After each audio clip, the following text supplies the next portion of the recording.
Welcome to the deep dive. We're uh, jumping straight into a really critical situation today. It unfolded back in May 2025. That's right. A significant ramping up of tensions between India and Pakistan. Exactly. And our sources covered the immediate aftermath of, well, a devastating terrorist attack in Pahalgam, Jammu, and Kashmir. A horrific event. Truly.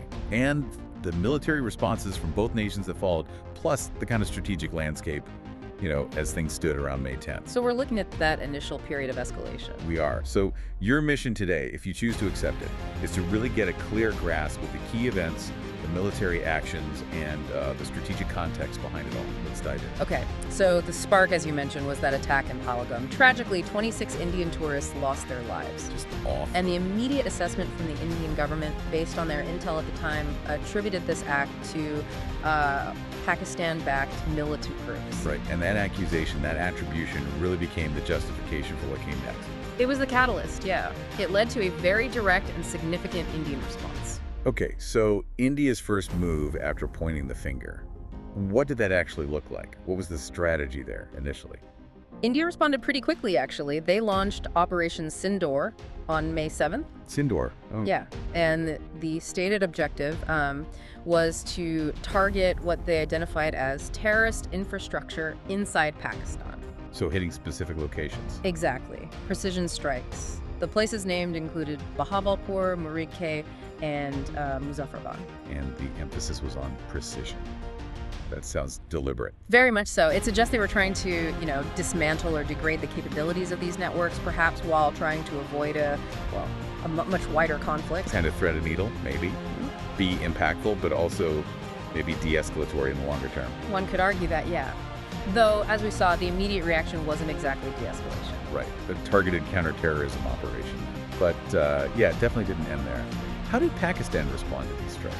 Well, Pakistan's answer came on May 10th. They called it Operation Bunyan al-Marsus. Bunyan al-Marsus. Yes, and this was direct retaliation. We're talking missile and drone attacks Against. aimed squarely at Indian military installations. Okay, so that's a clear escalation, moving from alleged non-state actors to state-on-state military targets. Absolutely. It significantly raised the stakes and changed the whole strategic calculation for both sides, really. Right, a direct hit or attempted hit on military assets. Right. So how did India handle that? How did their defenses hold up against these attacks? Well, this is where India's investments in defense capabilities seem to pay off. The information we have suggests they were pretty effective. Effective how? They managed to neutralize multiple incoming threats, missiles and drones. It wasn't just about, taking a hit. They actually intercepted them. Yeah, they demonstrated a capacity to intercept and counter these things in real time. It was a very public demonstration of their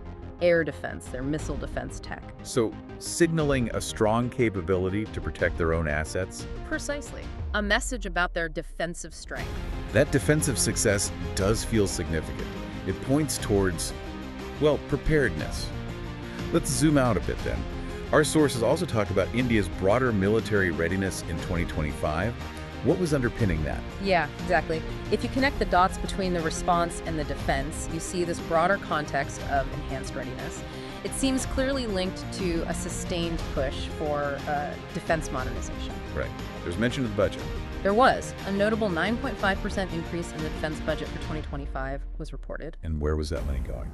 The main goal, it seems, was injecting advanced technologies across the board. Army, Navy, Air Force, upgrading equipment, integrating new systems, basically getting more high-tech. Okay, so the hardware side.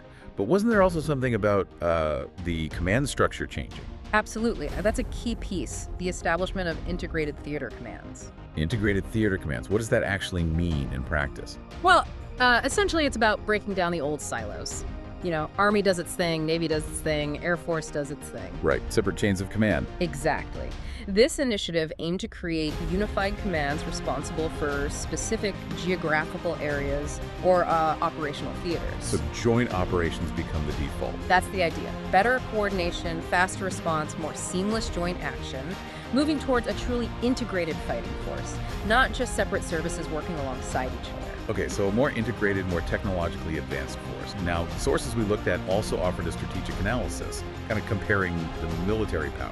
What was the main takeaway there? Yeah, the analysis as presented in these sources was pretty clear in its assertion of India's military superiority at that point. On what basis? Primarily scale, for one. India's standing army is huge, over 1.47 million active personnel, ranked 4th globally. Massive number. Okay, size matters, but what else? Well, the analysis did acknowledge Pakistan has significant military assets too, let's be clear. But it highlighted India's advantages in overall resources, more advanced tech tying back to that modernization push, and greater strategic depth. Strategic depth, me. More territory, more resources to fall back on, ability to sustain operations longer.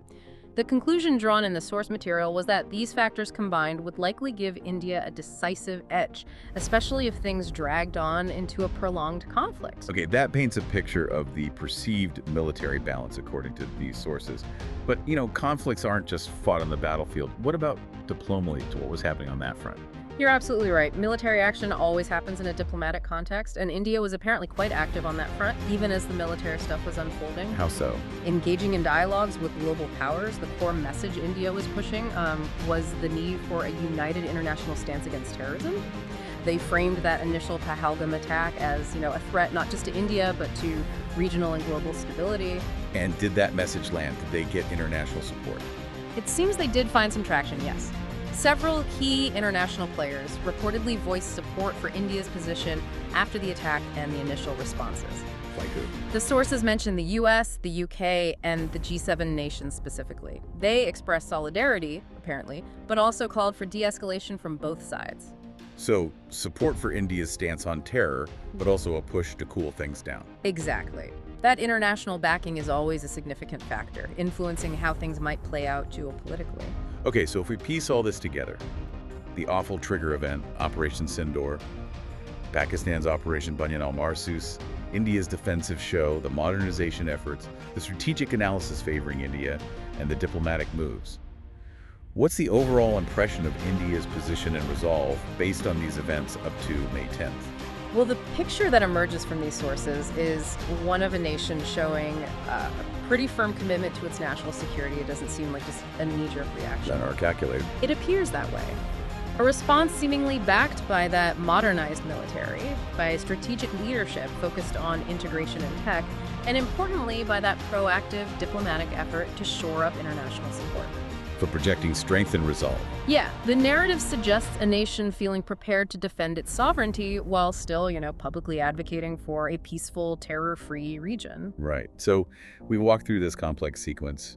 The initial attack, India's Operation Sindoor, Pakistan's retaliation with Operation Bunyan al-Marsus, India's demonstrated defenses, the context of military modernization and those theater commands, the assessment of strategic advantages as presented, and the diplomatic side too. Which leaves us, and you listening, with a pretty critical question to ponder, doesn't it? Go. Given these military actions, the capabilities shown, and the stated strategic picture as of early May 2025, what could the longer-term geopolitical consequences of this specific escalation actually be? And perhaps just as importantly, how might diplomatic efforts evolve from this point, knowing the tensions are still there and both sides have shown their military cards, so to speak?